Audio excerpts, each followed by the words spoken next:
Seperti inilah rekaman video amatir yang menunjukkan kondisi Donggala saat diterjang banjir bandang.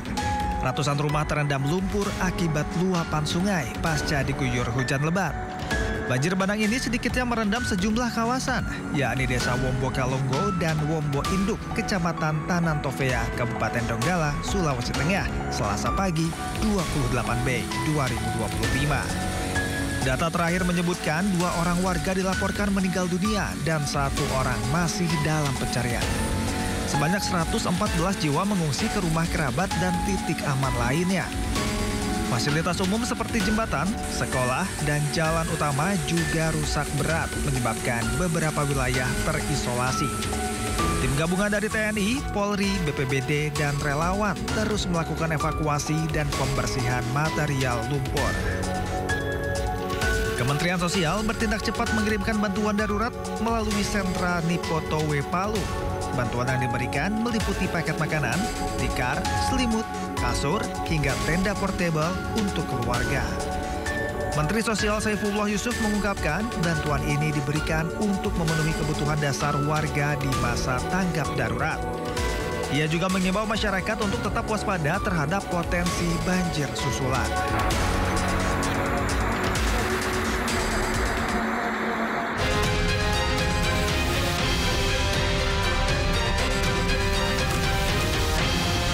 Ya, pemirsa, kita ketemu lagi di One on One, ini masih bersama Mas Akbar.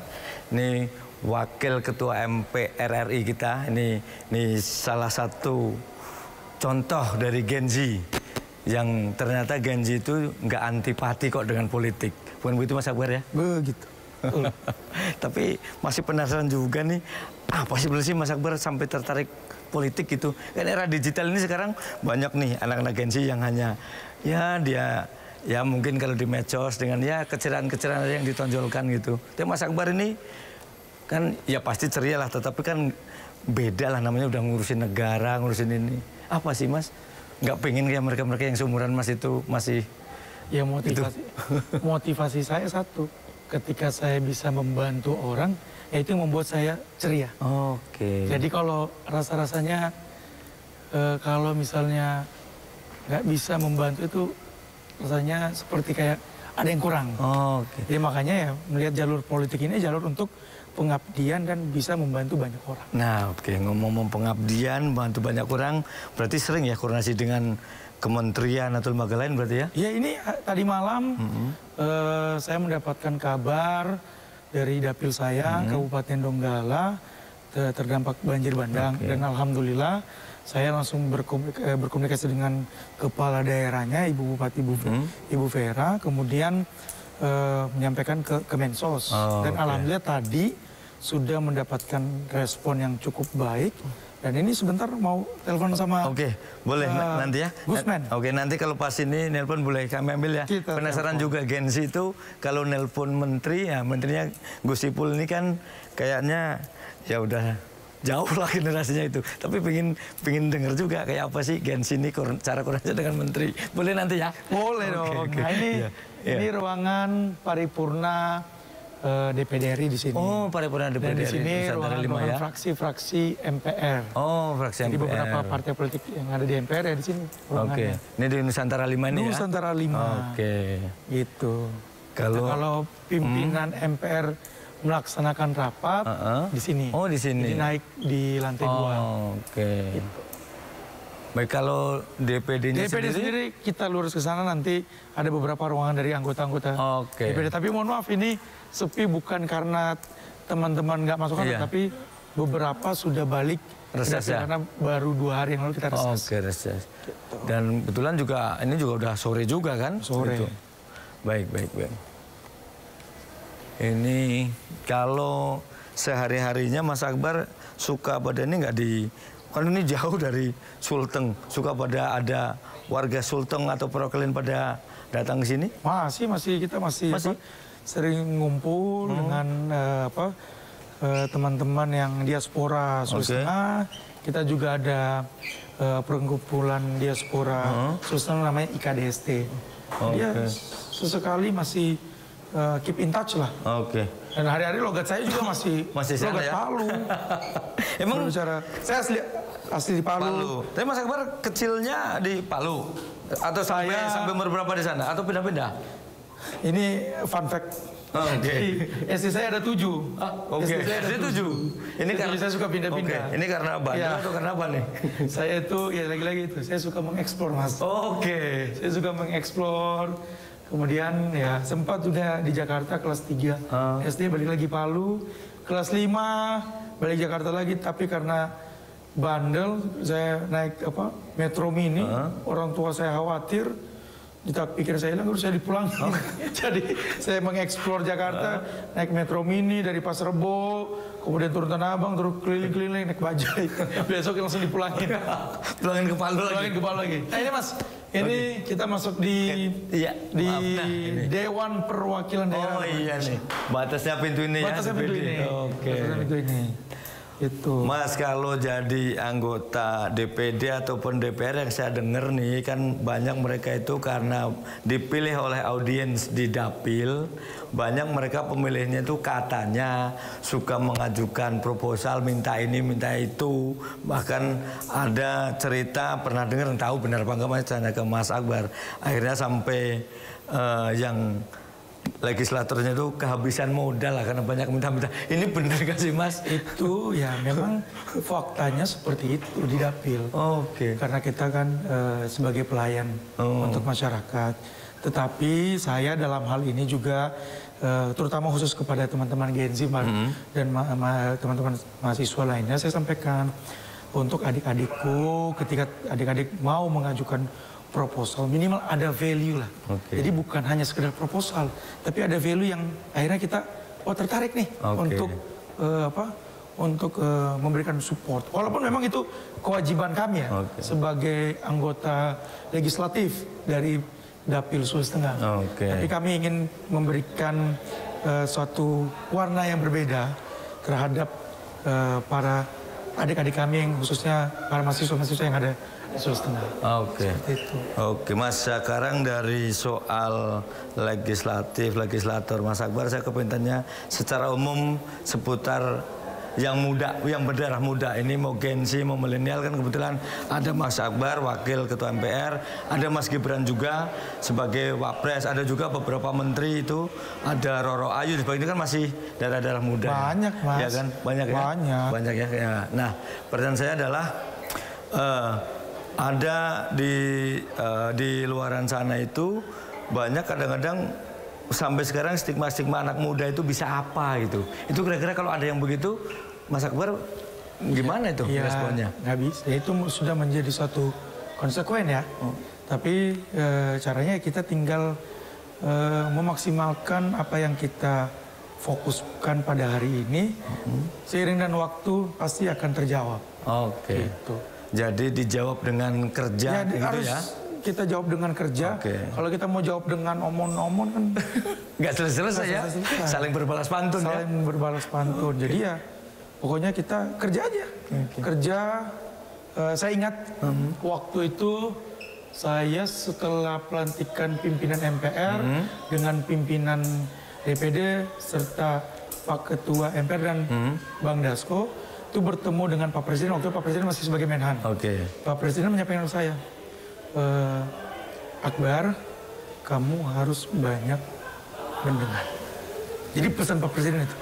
Kedua, waktu itu Pak Presiden menyampaikan do your best. Jadi saya sekarang harus belajar untuk mendengar lebih baik dan melakukan hal yang terbaik untuk persoalan masyarakat. Itu artinya mungkin ya kalau saya nangkap itu ketika Akbar, kamu harus banyak mendengar. Ini sebenarnya bukan sebagai Akbar satu ya, mungkin ini ya orang-orang seperti Akbar mungkin yang seusia dan sebagainya untuk banyak mendengar barangkali ya.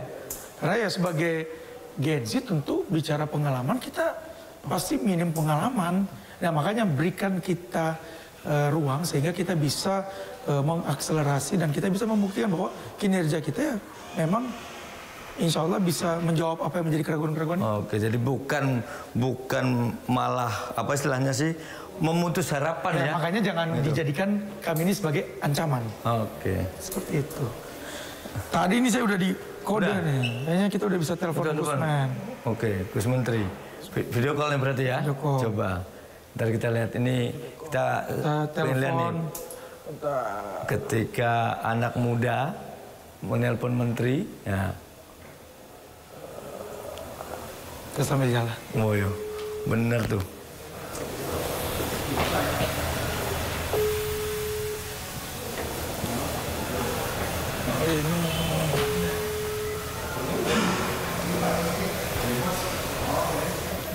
Assalamualaikum Pak Stafsus. Ini saya sambil dengan Pak Lukman dari 101 Mensi. Assalamualaikum Pak.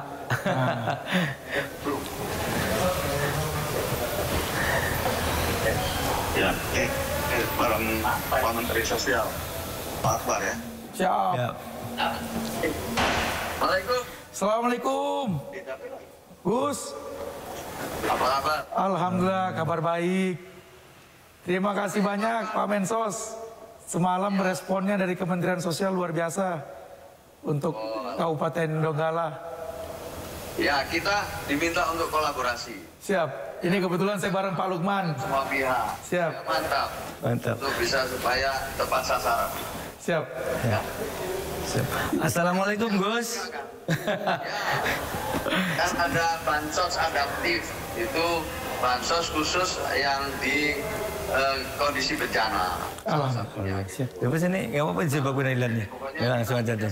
Siap, terima kasih banyak Gus. Insya Allah nanti izin saya mau silaturahmi Gus.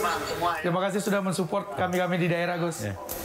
Pokoknya kita saling kerjasama. Siap. Bagaimana arahan Presiden. Alhamdulillah. Ya, kita untuk melayani mereka yang membutuhkan bantuan Oke. kita.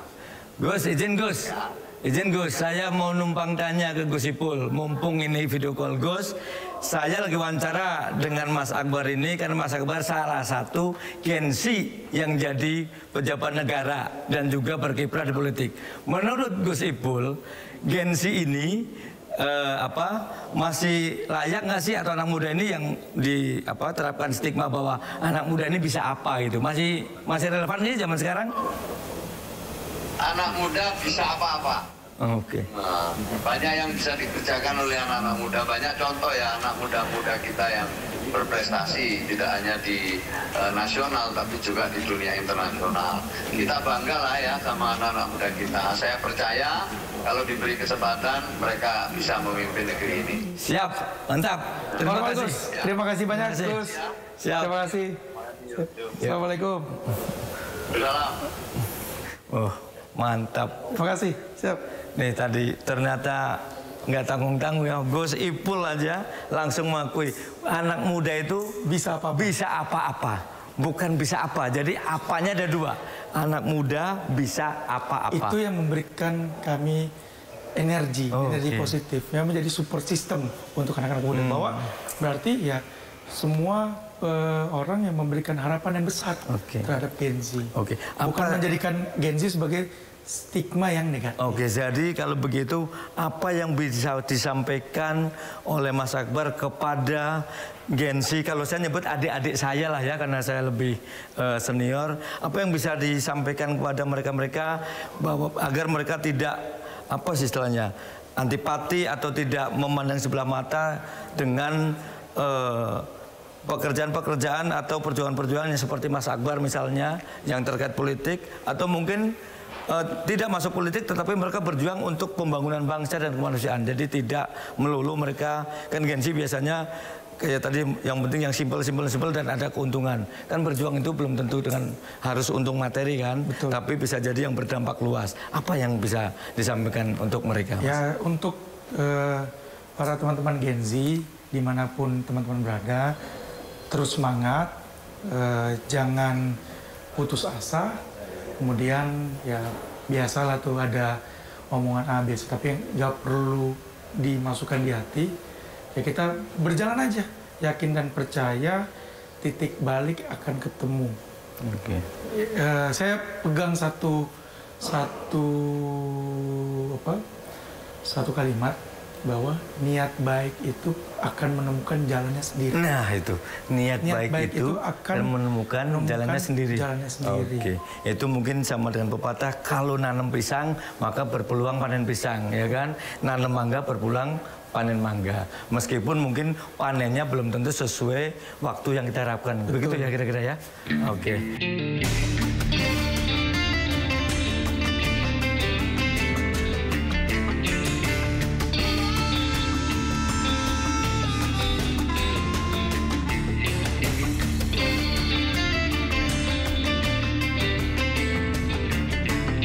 Siap. Sini banyak udah sekarang ya si ini saya lagi.